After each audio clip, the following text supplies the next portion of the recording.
എത്ര charge? 30 rupees. 30? കഴിഞ്ഞ പ്രാവശ്യം വന്നപ്പോ 20 രൂപ ആയിരുന്നല്ലോ, ഇപ്പൊ എന്താ 30 രൂപ? Petrol and spare parts cost are high. Prices are increasing. ഞാൻ സമ്മതിക്കില്ല, ഞാൻ 20 രൂപ തരുള്ളൂ. I need 30 rupees. Otherwise, I will complain against you. What is this? What is this? I need change. Give me change. നാ പിടി. ആ ടിൻ്റെ മോൻ്റെ English ക്ലാസ്സിൽ പോയതുകൊണ്ട് 4 ഇംഗ്ലീഷ് പടപടാന്ന് പറയാനായി. എന്നെ സമ്മതിക്കണം.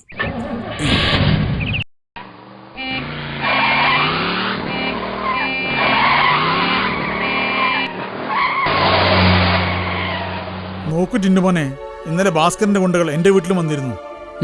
എന്തോ ഫ്ലാറ്റ് ഉണ്ടാക്കാൻ വേണ്ടിട്ട് നമ്മൾ വീടും സ്ഥലം ഒഴിഞ്ഞു കൊടുക്കണം. ഇതേ കാര്യം പറഞ്ഞ് എന്റെ വീട്ടിൽ ഇവന്മാർ വന്നിരുന്നു. ഞങ്ങൾ ഇറക്കി വിട്ടു. റോഡിന്റെ വീതി കൂട്ടിലൊന്നല്ല ഇവന്റെ ലക്ഷ്യം.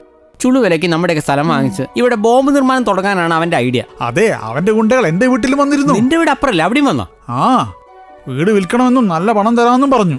ഒരുമാതിരി ഭീഷണിപ്പെടുന്ന സ്വരത്തിലാ ചോദ്യം. സത്യം പറഞ്ഞ എനിക്ക് ആകെ പേടിയാവുന്നു. പോലീസുകാർ പോലും പേടിക്കുന്ന ഗുണ്ടയാ ഇവൻ. കഴിഞ്ഞ വർഷം പാളയത്തൊരു ഷോപ്പുകാരുമായി തെറ്റി.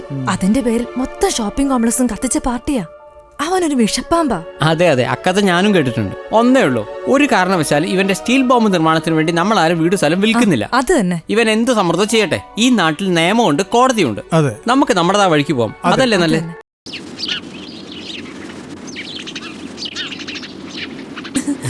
അല്ല, ടിന്റെ മോനെ ബ്രദേഴ്സ് സിസ്റ്റേഴ്സ് ഒന്നുമില്ലേ?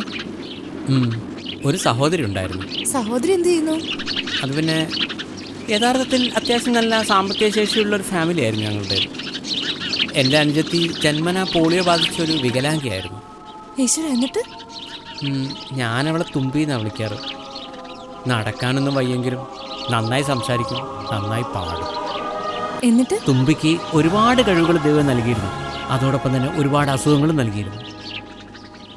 തുമ്പി ജനിച്ചതിൽ പിന്നെ അവളുടെ കാര്യങ്ങളൊന്നും നോക്കാൻ വയ്യാന്നും പറഞ്ഞ് അച്ഛൻ അമ്മയെ ഉപേക്ഷിച്ചു. ഉത്തരവാദിത്വം മുഴുവൻ അമ്മയിലായി. ഈശ്വര, എന്നിട്ട്? ഒടുവിൽ ഞങ്ങളുടെ വീട് വരെ വിറ്റു. അയ്യോ, കഷ്ടം. അവളെ അമ്മ മാക്സിമം ചികിത്സിച്ചു. പക്ഷേ ഒരിക്കൽ ആശുപത്രിയിൽ പോയി തിരിച്ചു വരുമ്പോൾ റോഡ് ക്രോസ് ചെയ്യുന്നതിനിടയിൽ ഒരു അപകടം ഉണ്ടായി. അപകടം? തുമ്പി മരിച്ചു. എൻ്റെ കൈ കിടന്ന് അവൾ മരിച്ചേ. I am sorry. It's okay. അപ്പൊ ടിന്റുമോന്റെ അച്ഛൻ? അച്ഛൻ അമ്മയെ ഉപേക്ഷിച്ച് വേറെ ഏതോ ഒരു സ്ത്രീയെ വിവാഹം കഴിച്ച് എവിടെയോ ജീവിക്കുന്നു. അന്ന് മുതൽ ഇന്ന് വരെ എന്തൊക്കെയോ ജോലി ചെയ്ത് അമ്മ എന്നെ ഇവിടെ വരെ എത്തിച്ചു. അമ്മയ്ക്കിപ്പോൾ പണത്തിനോട് വല്ലാത്തൊരു അത്യാർത്ഥിയാണ്. അത് സ്വാഭാവികമല്ലേ. പണമില്ലാതെ കുറെ ബുദ്ധിമുട്ടിയതല്ലേ, അതാകും. അല്ല, അതൊക്കെ പോട്ടെ. നിന്റെ വീടിന്റെ ജപ്തിന്റെ കാര്യം എന്തായി? എന്ത് പറയാനാ ചേട്ടാ, അടിയന്തരമായി 1 ലക്ഷം രൂപ ബാങ്കിൽ അടച്ചാലേ ജപ്തി ഒഴിവാവും. ഓഹോ, ഇത്രയും പണം ഇത്രയും കുറഞ്ഞ ദിവസം കൊണ്ട് എവിടെ നിന്നുണ്ടാക്കാനാ? ആ, ദൈവം തന്നെ ഒരു വഴി കാണിച്ചു തരും. എടാ, ഇന്നത്തോടെ നമുക്ക് അവന്റെ കാര്യം ഒരു തീരുമാനാക്കാം. ശരിയടാ, അക്കാര്യം ഞാനേറ്റു.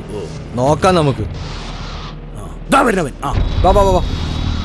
ഡോ, കഴിഞ്ഞ ദിവസം പറഞ്ഞ കാര്യം എന്തായി? ചുളുവിലക്ക് വീട് വെക്കണ കാര്യല്ലേ, നടക്കില്ല. നോക്ക്, ആ ടിന്നു മോനെ വാക്കിട്ട് നീ ഓരോന്ന് പറയാൻ നിൽക്കണ്ട. ഭായിയെ നിനക്കറിയാലോ. ഇതെന്താ ഭീഷണിയാ? അതെ, ഞാനെന്നല്ല, ഈ ഏരിയയിൽ ഒരാളും നിനക്ക് വീട് തരില്ല. ഉറപ്പാണോ? ഉറപ്പാ? ഓ എടാ,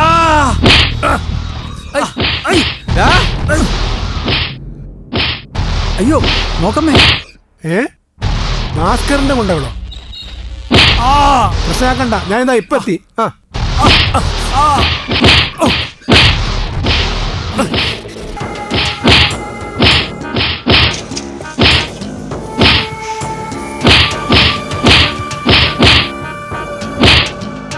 ഹലോ, ടിനുമോനല്ലേ? ഞാനാ സഞ്ജു. രാഘവേട്ടന്റെ വീടിന്റെ മുന്നിൽ ഭയങ്കര തല്ലിനടക്കുക. ആ ഭാസ്കറിന്റെ ഗുണ്ടകളാണെന്ന് തോന്നുന്നു. നീ വീട്ടിലുണ്ടോ? എനിക്കത് വേഗം വരോ? ശരി.